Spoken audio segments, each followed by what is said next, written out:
Hey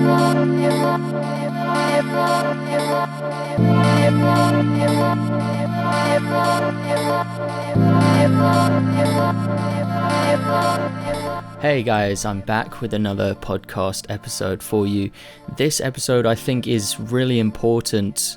I'm going to be talking about how and why artists need to adapt to an ever-changing world. Before the podcast starts, today, as this podcast is launching, is the last day that you can get my Sakuga Destruction course, which is all about animating Utapon cubes, debris, effects. It's the last day that it will be at the current price it is at $35, and after today it's going to permanently go up in price. So I wanted to let you guys know that in case any of you were planning on buying it, today is the last day. The link to that will be in the top of the description. You can still buy it afterwards, but it will just be more expensive. So just wanted to let you know that first. And now on to the episode. I'm going to be talking about how and why artists need to adapt to an ever-changing world. I suppose it was, it came about through COPPA, and it got me thinking. So I am going to talk about COPPA in this video because I know a lot of people are scared about it, and they've been asking me what I think about the situation.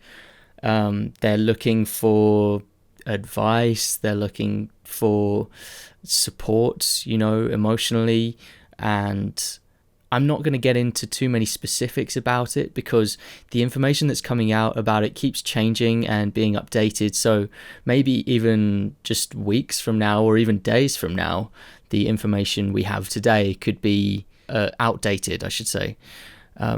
If somehow you haven't seen anything about COPPA and you need introducing to it, the links are in the description where you can catch up on it. I also want to take it beyond COPPA because even if it doesn't seem like it right now because we're in it and it does seem so massive and final and it's big and scary, but years from now it won't be relevant, but this podcast will still be up online for people to listen to and to learn from. And also, if you think that COPPA is just one isolated incident and after this we can all just relax and the animation community will face no more challenges, well, I'd say you're wrong there and that you haven't been looking at history. More on that in a second. I gotta first say that any advice I give about COPPA or anything related to that is not legal advice. It is just more like one friend talking to another. It's all informal, and I recommend that everyone cover their backs. Get yourself an LLC, which is a limited liability company, I recommend, or just, I think that's the first step to protection, legal protection, because then if you were to get sued, they sue your business, they don't sue you as a person. And also get professional legal advice if you can afford it, and it's worth the money to give you peace of mind.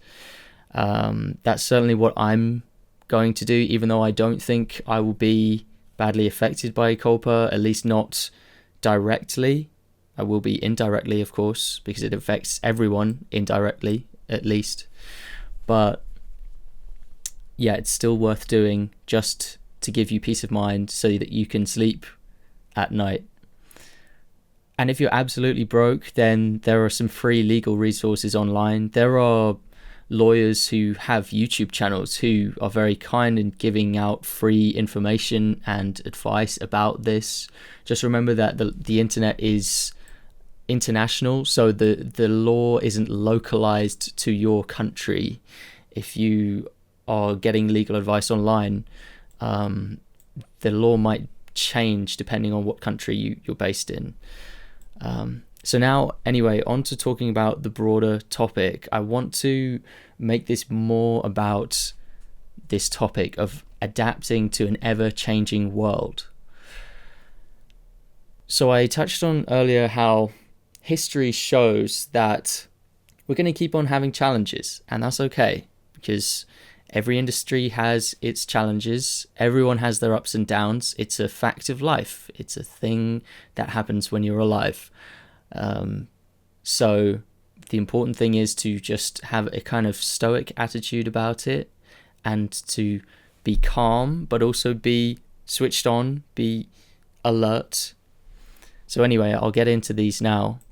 I'll just date back to, I think I'll start with the invention of the Xerox machine. So if you look in animation history, this marks a pretty big shift in 2D animation. When the Xerox machine was invented and started to be used by Walt Disney, this put masses of the animation workforce out of jobs. So it was great for business, it was a move forward in technology, but it was terrible for the artists at the bottom of that production line. A Xerox machine is kind of like a photocopier, and it meant that key animators could draw the key drawings, and they wouldn't have to be cleaned up as much, and they could have everything as a black outline, and they didn't need as many staff to do cleanup and coloring and those kind of processes. So that's one that sticks out in my mind as being a big industry shift that was really for the better. It was, looking back at it, it was a good thing, but it did disrupt the industry, and a lot of people were made redundant from it. So that was a big hit.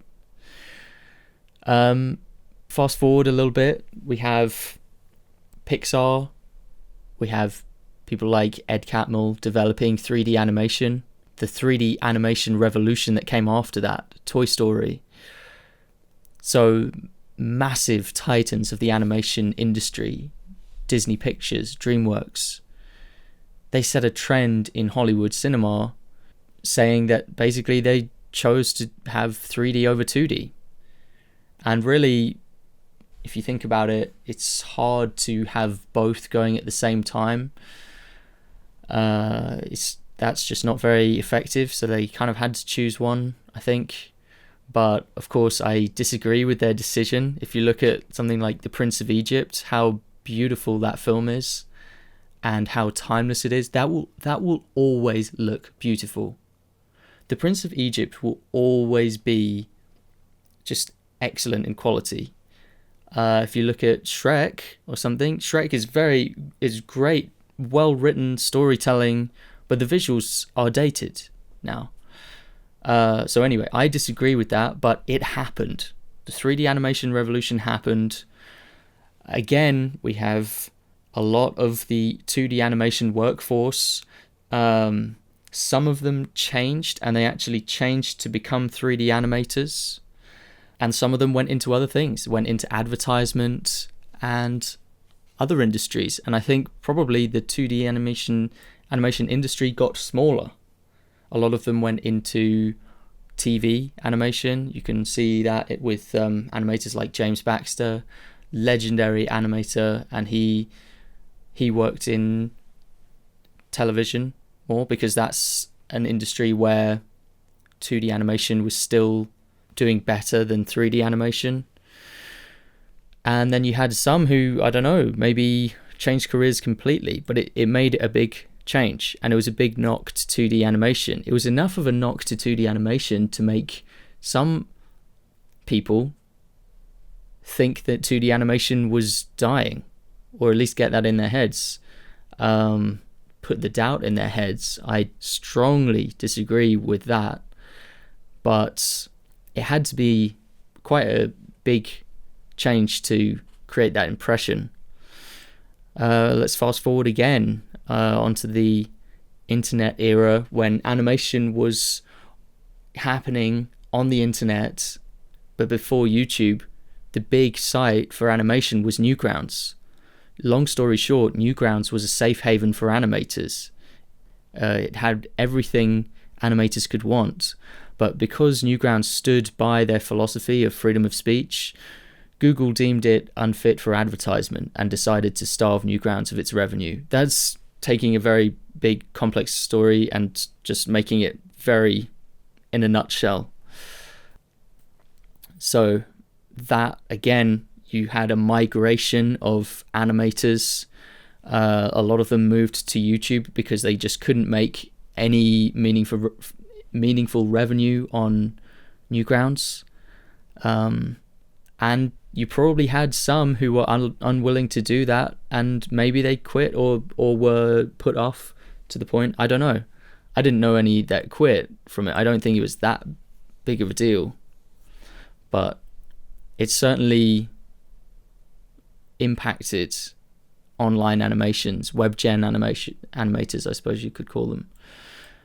Okay, let's go forward again. When YouTube's algorithm changed from views to watch time, that was a bad time for animators. Due to the animation process being time-consuming, it meant that ad revenue on its own was no longer going to cut it for animators who would spend months on a single minute of animation. So that's something that I was part of. I suppose that those last two are things that I was part of. I don't suppose I wasn't part of them, but I was affected by them, I think. And that's actually one reason, YouTube's algorithm change, that I started making these kind of YouTube videos which weren't just me posting my animations, but actually making videos about animation. So actually something good came of that for me, at least. I was able to find a way to change my approach and actually benefit from that shift. Next, we have another YouTube related one, which was the adpocalypse, as it was called, I think. And I think this was where this very rudimentary, untested machine learning algorithm just rampaged around YouTube, demonetizing all sorts of videos that didn't deserve to be demonetized. And that's interesting, because the crazy thing about COPPA, in my opinion, is this feeling of whiplash that creators have gotten from it. For years now, YouTube has been really incentivizing child-friendly content and discouraging adult content, and suddenly it has completely flipped the opposite way, where creators are going to be brutally punished, perhaps, or at least it seems that way, for child-targeted content. No wonder everyone's angry and scared and confused at this. It's a complete 180. And so these have all been challenges for 2D animators to overcome in the timeline of 2D animation.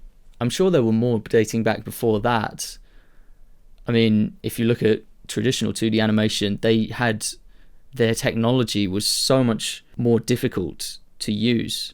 Film stock is really expensive, versus digital storage space, things like that. So I can even think of more, but those are just maybe some to think about. So what can we learn from the past? Well, for one thing, 2D animation has taken so many massive hits over time, and it's still here. And I think that is because 2D animation has value. It has real value, I think. And while there are major events which do knock it, as long as it has real value and it has a place, it has a purpose, it fits a need in society, then I believe it will get back up from these things. And that, I think that only happens if we're still here. We still have to be here making animations for people who need them. And number two, what we can learn from the past is that changes like these are going to keep happening because we live in a changing world. New things get developed. Nothing is at a standstill. Anything is subject to change, and it's something we need to deal with and be smart about and flexible about. So I've been thinking about this in terms of the natural world, If you look at anthropology, anthropology is the study of people, or the natural world. Conservation, Planet Earth is a great documentary series that I highly recommend, and I get a lot of my ideas from that. You start to notice some things and you can use them and apply them in this subject. The way a species survives and adapts to the world, it changes through evolution, and that's the way that a certain species can carry on its genetic information along generations and preserve it. So that's kind of the goal with the species, you know. And for us, I suppose you could say that's the medium of animation. I feel like an ambassador for animation. I care very much about animation. I like it. I'm a huge consumer, for one thing, but I'm also a producer, and you guys know that. So some ideas I've got 3 bullet points about survival in nature and evolution, and I'm going to, after I've listed them, I will go into them in more detail. Number 1, the species which cannot adapt fast enough becomes extinct or becomes crippled and endangered. Number 2, communities are stronger and far safer than individuals, especially when you look at animals which are designed to be communities like humans. And I think that's a huge advantage to a species, is if they have communities. And number 3, we need to be constantly vigilant of change. If you don't see it coming, those are the ones that are going to hurt you the most, I think, and they're the ones that are most dangerous. Number 1, so let's go back and see them in more detail. The species which can become extinct are the ones which cannot adapt fast enough to rapid change. Interestingly, we can see this in business too.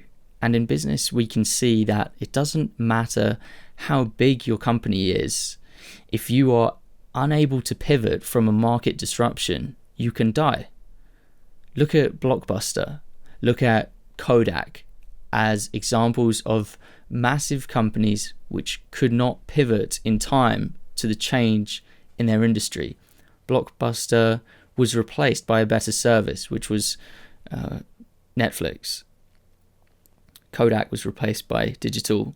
See, Kodak probably had time to invest in creating digital cameras, or at least something to do with digital photography, but they weren't fast enough to it, or maybe they weren't vigilant enough to see it coming.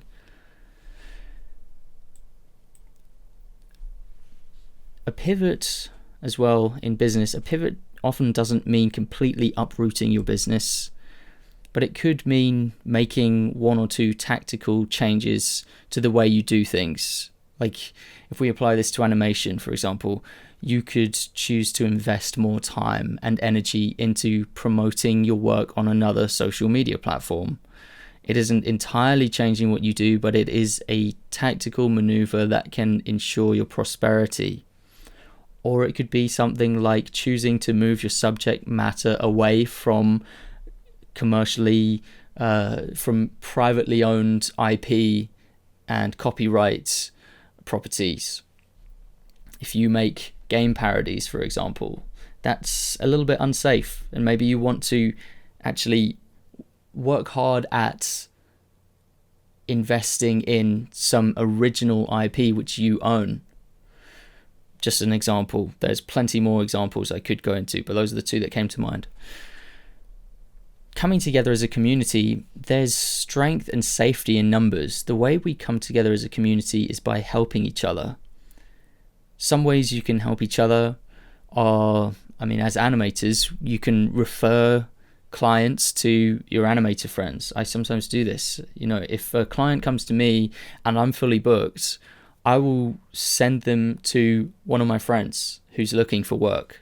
It's a very simple thing. I'm not going to get anything out of that client anyway because I'm too busy. So I might as well. It just makes sense. It's helping someone somewhere get work. Sharing useful resources and information. Promoting each other. Or just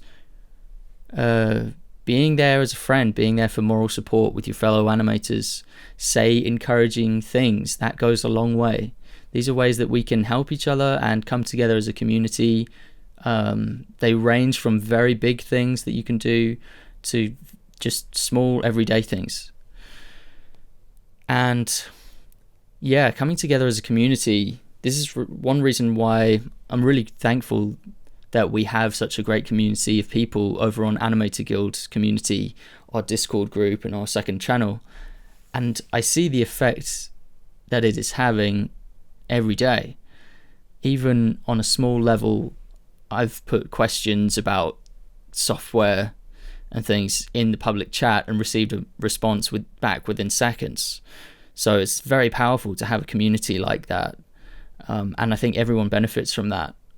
As long as everyone puts a little bit in, if everyone helps out a little bit, then it works. If no one helps out, then it doesn't work, it falls apart. So again, bringing this back to COPPA, we're going to be doing some things in the community chat. Like, we've set up a COPPA channel in the Discord group where we talk about COPPA, we update the information. I was thinking of also making informal assessments of what videos should be marked as for children. So for example, someone who's worried that one of their videos could be seen as targeting children, they can send that video into the group chat, and then we can all look at it and assess amongst ourselves whether we think there is cause for concern, and then from there what to do about it. Because I think it's important to get a second opinion from other people when it comes to this, because we're not always the best judges of our own content. We could have sort of wishful thinking, and also sharing tactics about what we can do to ensure that we are legally safe and covered. And yeah, number 3, about being constantly vigilant of change. We need to make predictions about what will happen next, and we need to be aware and informed about what is happening in the world currently. Sure, sometimes it's almost impossible to see what's coming around the corner, but when you can, then it gives you a massive advantage. Using COPPA as an example, it's a good thing that we were made aware of this happening ahead of time, because it means we won't get caught out before it's too late. We have time now to prepare for it and do what's necessary. And that came about from people spreading the word, spreading the message. So more of that. We need to keep doing that for future problems that come. Now, thinking about the environment, I got this idea about COPPA from learning and talking about climate change. So in the climate change issue, which I believe is perhaps the greatest issue of our time, along with the threat of nuclear war, I think those are the 2 biggest issues of humanity. There are 2 categories of methods used to fight it. There's mitigation and there's adaptation. So the best way to deal with the problem is to not have the problem happen in the first place. So if you can see it coming and stop it before it does become a thing, that's probably the best solution. Especially if the problem can cause irreversible damage, like it does with climate change, or with smashing revenue from channels. Comparisons can be made there, I think. But if you try as hard as you can to mitigate the problem and it becomes inevitable for reasons outside of your control, then the only thing left to do is to adapt. And you notice here that we're not saying complain or to quit. You have to try to mitigate, and then when that doesn't work, you have to adapt. So yeah, a little bit more advice, I guess, or thoughts. Diversification. This is really key in business, I think. It's the key to a stable business. And this is the difference, I think, between building your house on sand versus building your house on stone. It gives you a solid foundation, and it reduces the risk of your business. It means that something like the Federal Trade Commission can't just in one swoop completely diminish your income to zero. It doesn't have that power, because you would be spread across different things which are affected by different things. If you have multiple income streams for your business, then if it takes one hit, like if one of those things takes a hit, you still have other sources of income making you money. So it would be like a 10% reduction compared to a 100% reduction if you have 10 different income streams, if they're equally spread out enough. And as well as this, for diversifying, you can also have these dormant backup options which you can activate in case you hit a patch where you really need the money. So not all of these income streams need to be active all the time. You can have dormant methods where you just know that if I needed to, I could activate that. I could start making money from that. And I want to get into some examples about this, because I was talking about it on the Discord, posting some of my ideas for this. And some of these I use, some of them I don't use, but I could use. And there are more, but these are the ones I could think of right now. So Patreon, of course, that's a great one. And I have a Patreon, I run it, and I'm really grateful for everyone who has been helping me on Patreon. That operates completely separately from YouTube. It's a different business. Now, the FTC is a very big, powerful government body. And so, Patreon isn't immune to that. But right now, the focus is on YouTube. So, meanwhile, Patreon is working just fine. And so that will hopefully keep happening, even if something bad on YouTube happens. So that's one that I recommend. Affiliate marketing. I use affiliate marketing. It's quite easy to set up with Amazon, and you can just create these affiliate links to products. I get a lot of people ask me things like, what tablet do you use? What software do you use? And so naturally I link them to the products that I use. But when I do that, I make it an affiliate link. Just changing it from an ordinary link to an affiliate link means that if that person then goes on to buy the product, I gain a small commission on it. It's very small, but if you do it enough times, it adds up. So that's a good one. Building an email newsletter. This is like a different way of having subscribers. Subscribers are kind of like a newsletter, but it's reliant on YouTube working. And we've seen that with the algorithm and with the homepage of YouTube, that subscription inboxes are less important than they were. So building an email newsletter is a way of having subscribers, but not reliant on the YouTube platform, and it goes directly to their inbox. So you can contact these email subscribers, and it doesn't matter where they are in the world, where they move to, whether they go off of YouTube, they'll always have email. Setting up freelance commissions page. This is obviously something that I've got a lot of experience in. If you're a YouTube animator, let's say you're a storytime animator, well, setting up commissions that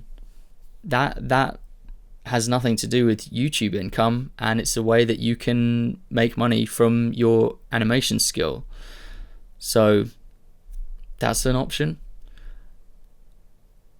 Live streaming on Twitch. I don't personally do that a lot, I have done it in the past, but I didn't do it properly. But you can do that. It will probably still be affected by the FTC, but it's something different. Selling merch, selling prints, print-on-demand services are really good for this, like Printful, Teespring. It's an income stream. It's separate from your ad revenue. If your ad revenue takes a hit, you'll still be selling merch. You'll still be making revenue that way. Selling online downloads as well, you could put into that. Video sponsorships and endorsements. I've been trying to set up more of these. It's a bit difficult to set up, but once you've got a system for setting them up, they can be a good replacement of ad revenue. Selling stock visuals. This is one I haven't actually explored, but it's always been there as an option.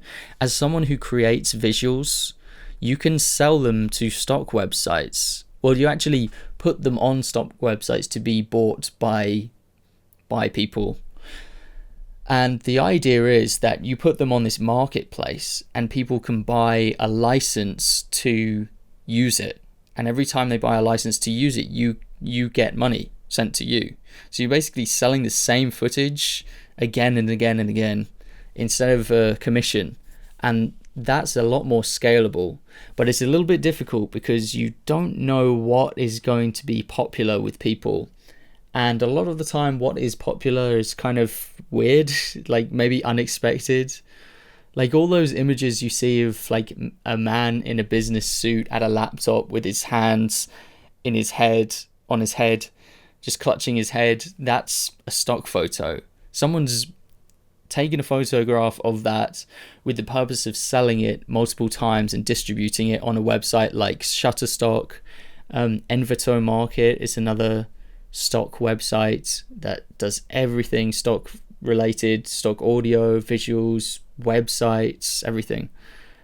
It's a big market, it's a big industry, and it's completely democratized. Like anyone can step into that industry, make some visuals and start making money from them. Building expertise in a niche subject. So this is a lot more general now, but I believe that building expertise in a niche subject to sell as maybe a consulting service is a very good thing to have up your sleeve.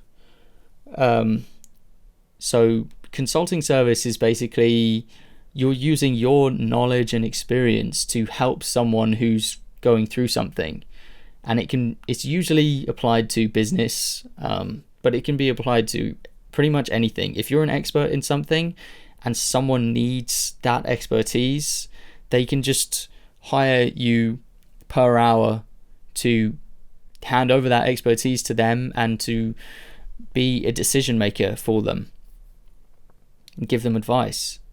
And I think the more niche you go with this, the better, because then you can be the only person who can do that.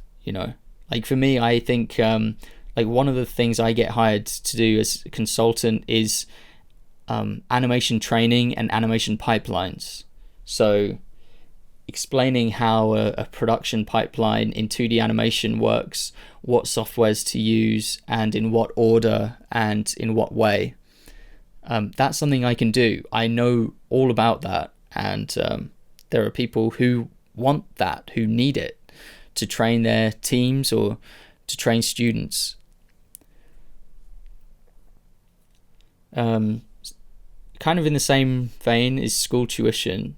So this is again selling your expert knowledge, but this time you can sell it to students. You can actually become a teacher and this works in pretty much any field. You need teachers for any kind of expertise, and that's why it's so good. You can do it in anything. The other thing that's kind of with diversifying is investing. So I think that you should invest a good portion of your earnings in anything really, but investing it instead of having it locked up in a bank. That way your money is actually working for you. Your money is making you money. I personally like to buy stocks, bonds, commodities, and I do this through social trading. So I'm not actually buying and selling. I'm not swing trading. I'm kind of putting money on someone else. What I'm really doing is there's like professional traders. It's their job to look at the markets, analyze the markets, and carefully buy and sell stocks and bonds, commodities, things like that, and make a profit each month. And so basically what I do is there's now software that's very easy to download and use where you just copy the activity of that person. I hope I explained that correctly. Just look up social trading. Also, just make sure that you learn fully how that works before doing it, because you also risk losing money this way. So set up a sensible stop loss and do your research. There are other methods as well that are just really quick. So some of these methods take a long time, like building expertise in a certain subject to teach or consult. That can take years, but others you can do very quickly, like driving an Uber as a potential way, like a side hustle that you can do just for quick income. If you quickly need a burst of a few $100s for a bill or something, Uber is perfect for that. You just download the app, you get in your car, assuming you have a car, and you do that for a day. You can make a quick burst of money. So it depends what you need at what time.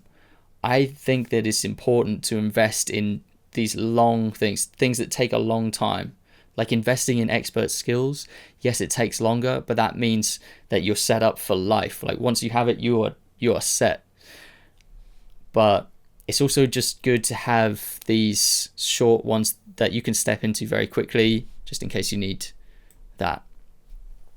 Okay, so the other thing I wanted to say, again, going back to COPPA, is don't panic too much. Try not to panic. Use your head. Panicking is a rational response, so I understand why people are panicking, but does it serve you well? When I was first learning about COPPA, it was at a time where everyone was really worried about this. It was about a week or two ago now, I think. And so naturally, everything I was seeing was just very alarmist. I was really worried about this. And there were a lot of alarmist videos to kind of back that up, and not really anyone saying, let's just calm down here for a minute. So I said to myself, look, I'm going to give myself today to worry. Today I'm allowing myself to worry and panic and talk to people about it, talk to my mum about it, and just tell her it and just be like, oh, this is so crazy.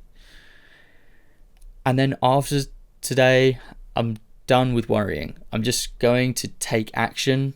I'm going to think strategically about it. I'm going to be emotionally removed from it. I'm just going to be thinking about security and how to overcome this, but not the emotional part of it.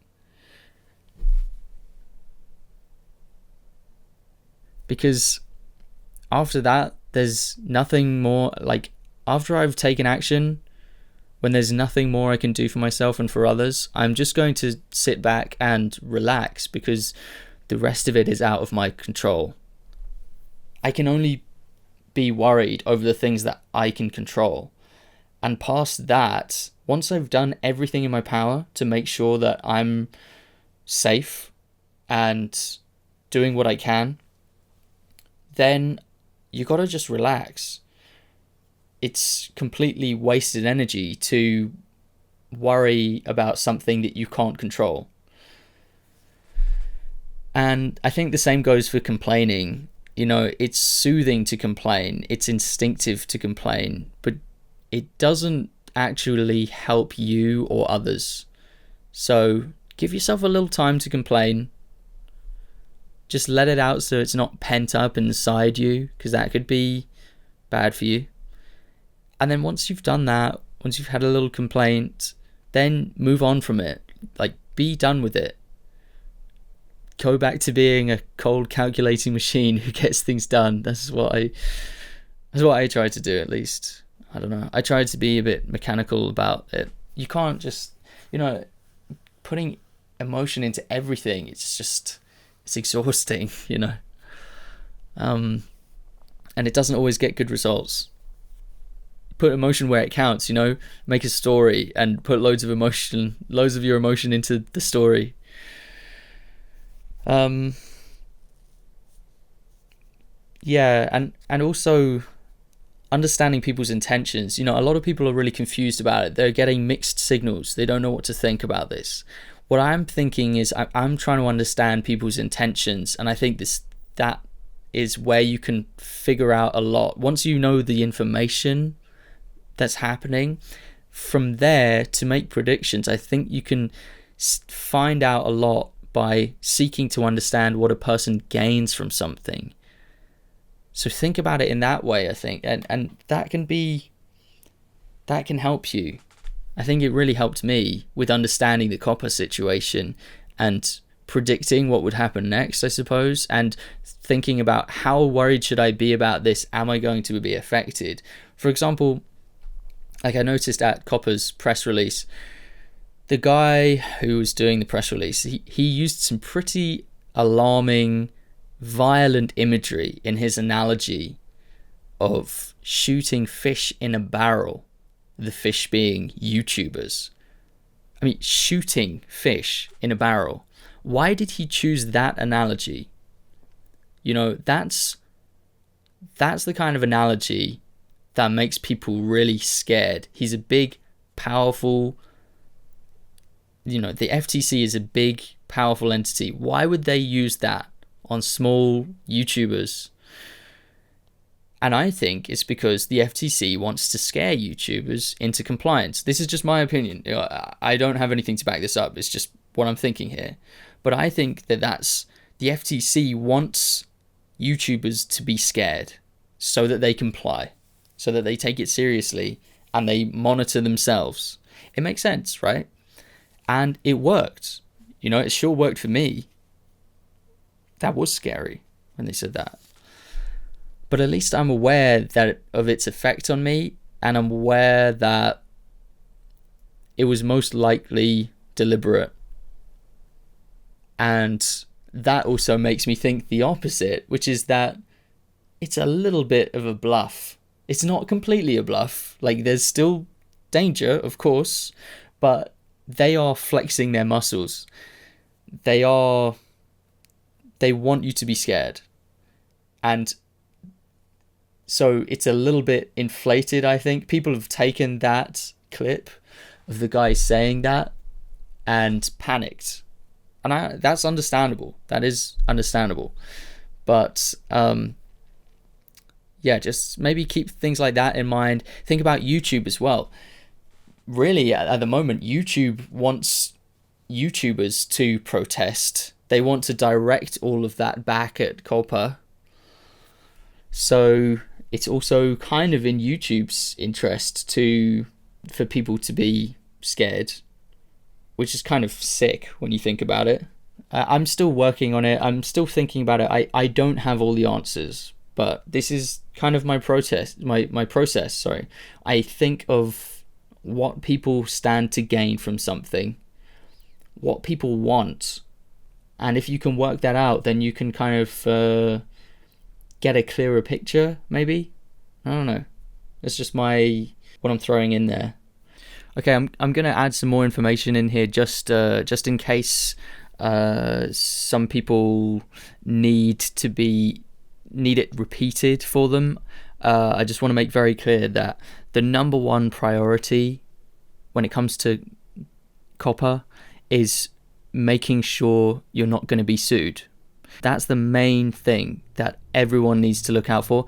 And beyond that, none of it's really a threat in comparison. Getting sued is the worst case scenario, of course.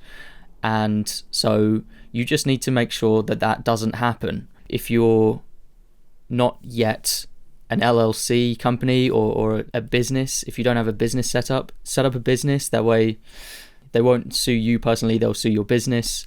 Get business insurance as well. And number one thing, before you do either of them, get legal advice from someone who's actually licensed to give legal advice, because I'm not. But, from one friend to another, those are the 3 steps I would strongly recommend. So I felt like that needed repeating. From there, the problems really aren't as bad. But there are things that you can do to just stay out of trouble, stay out of being demonetized. So there are measures you can take. Things like going back through all of your videos and removing any tags that could be seen as child targeted. That's something you can do long after videos have been posted. You can update your thumbnails. You could desaturate your thumbnails potentially. I'm not going to, but someone could. If they're on the fringe and they think, I just want to make a few changes just to make sure there's no mistaking it, then that's something you can do. You can desaturate all your thumbnails by replacing them with desaturated versions. That is, if you have them backed up, which you should. You could also potentially change the terminology in your titles and description to have certain words, to choose certain words which are just not in basic vocabulary. Technical words are good, I think. Talking about technical subjects which are clearly in higher levels of education that 13-year-olds wouldn't be taught in schools, for example. If you can bring certain words into there which are in that level of vocabulary, technical vocabulary, I think that's something you can do. And yes, this is surface level stuff, but at the end of the day, if you were to have your channel flagged, then they're going to have a person look at it and make an assessment, and that costs money. The more people they do it to, the more money it's going to cost them. So it could be that when it gets to that point and there's a human looking over your stuff, they just give it one little sweep with their eyes and have a look at it, make these surface level assessments, because they don't have time to go through every video. There's too much footage. These things could make a difference. You shouldn't base all of your hope on that, but I think and this is for people who think they're sitting on the fringe of this and they want to just make sure, get this advice checked, please. I'm just talking about things that, if I was in that situation, this is what I would do. Don't take it as like the final word on it. But there are things like that. Be inventive with ways that you can rebrand your channel. And all of these methods can be something that you do moving forward from here. So not just for your past videos, but for things you're going to do in the future on YouTube. And you can also rebrand your channel in the videos that you have coming up to January 1st. So maybe it's a little bit late for that at this point when this podcast is coming out, but yeah, start rebranding. And what I should say with the rebranding is I strongly advise that you don't make a wild swing in the opposite direction. For example, using profanity in your content unnaturally, unless it comes naturally to you and that's just the brand you want to put forward. Don't feel like you have to swing wildly in the opposite direction and put adult rated things, violence and things like that in, because then you're definitely not going to be monetized. Like, that's just as bad almost.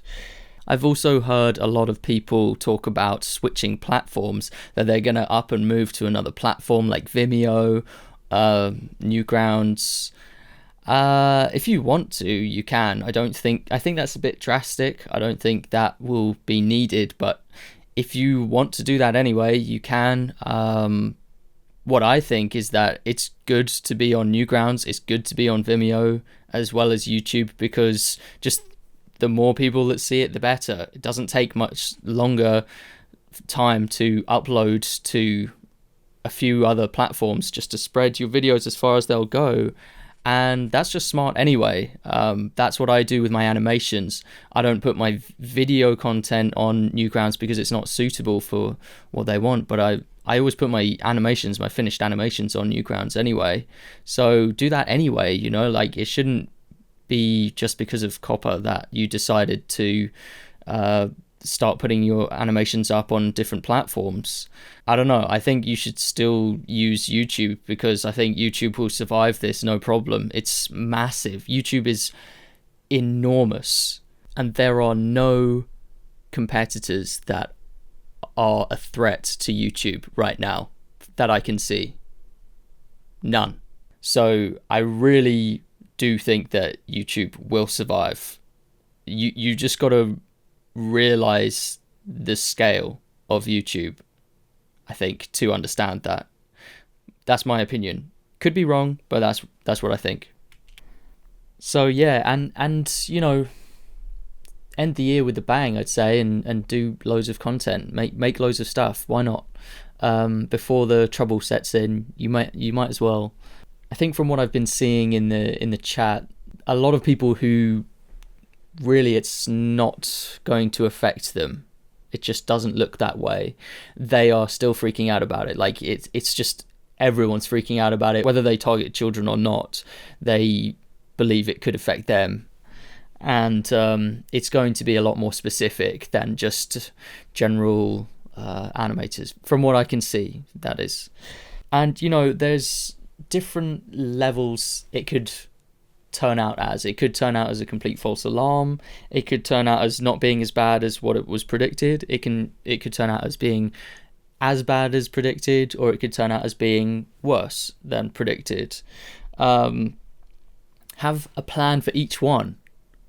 So have a plan for if it's turns out to not be as bad as people were saying. You know, have a plan for it if it's a false alarm. If it doesn't end up being a thing, you should have planned for that. Keep that prepared, because that could be a thing.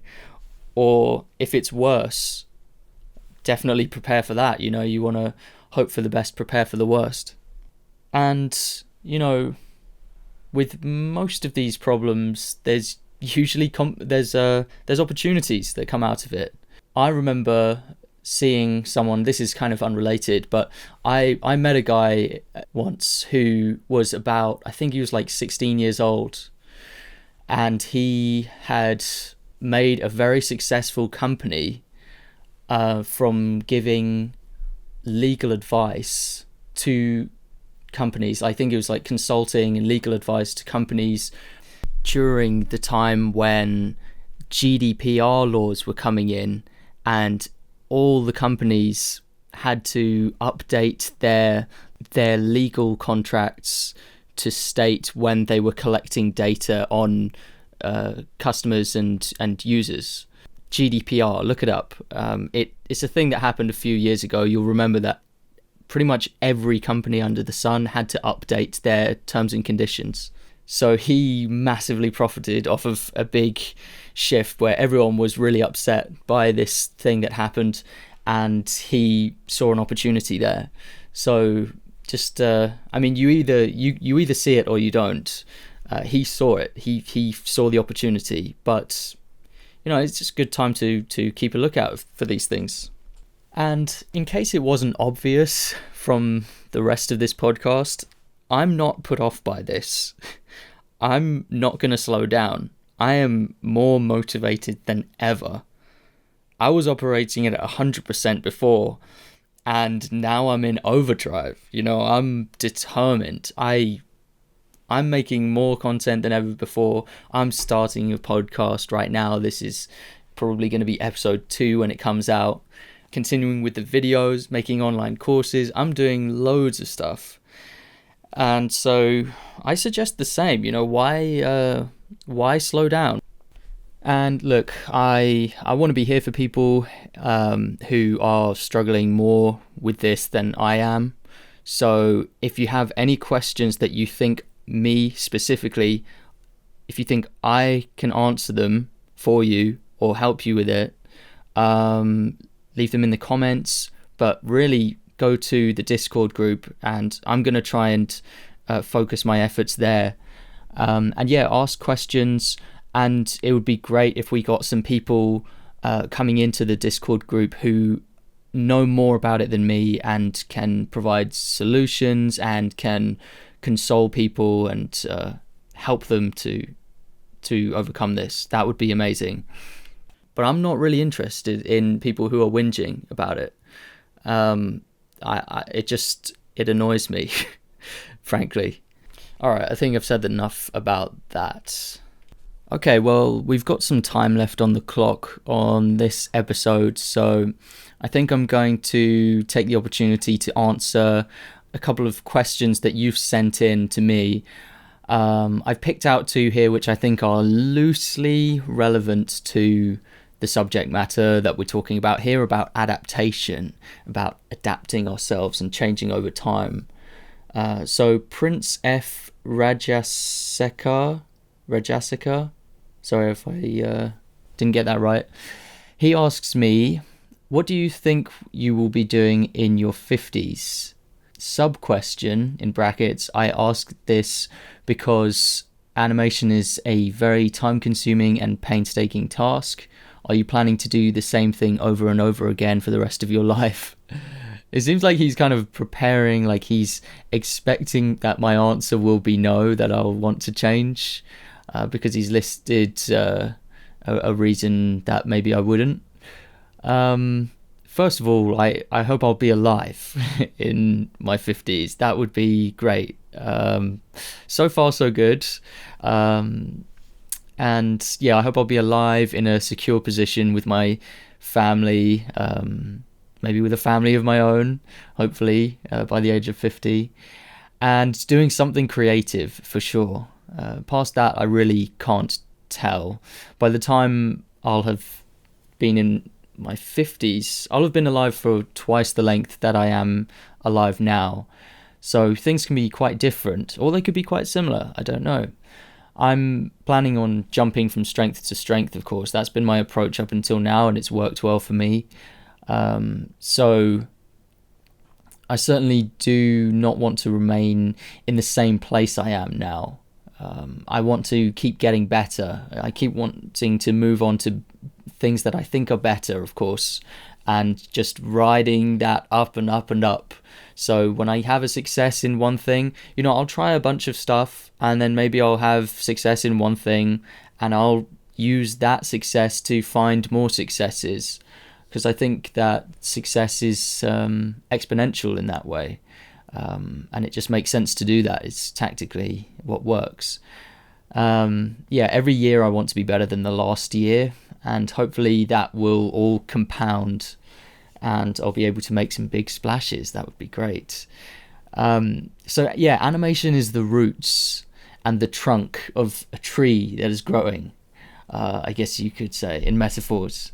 And from there, the branches and leaves go out in all different directions. So you've got filmmaking, design, websites, marketing, business, music, entertainment, fine art, writing, teaching. These are all things that I'm interested in, and things that you can move on to from animation. Animation allows you to just step off into those things and way more. So I'd be happy to pursue all of those things, and I guess I'll see which activity overlaps in the most of my needs, like something which I can find enjoyable, which also pays well, which helps the world. That would be a good start if it did all three of them. And you got to find it. You got to try things and see what works.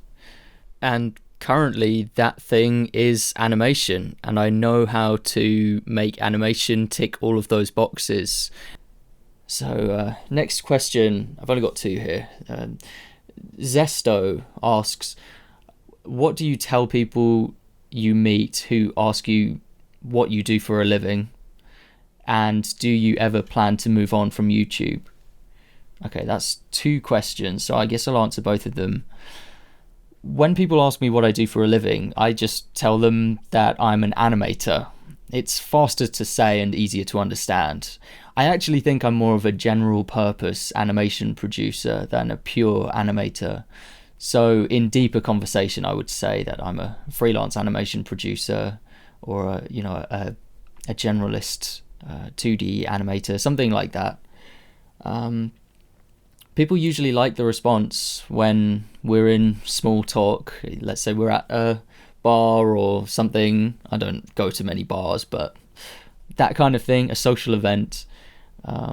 Everyone has had some contact with animation in their lives, and I think it's also something that everyone can understand. A lot of people light up when they hear that there's an animator.